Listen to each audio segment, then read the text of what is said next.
Gabaldon. Yan ang school namin. O baka nagtatanong ka kung anong itsura ng Gabaldon.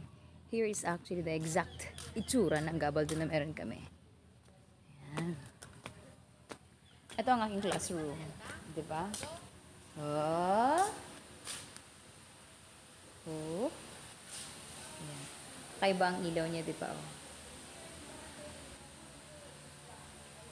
And labas tayo.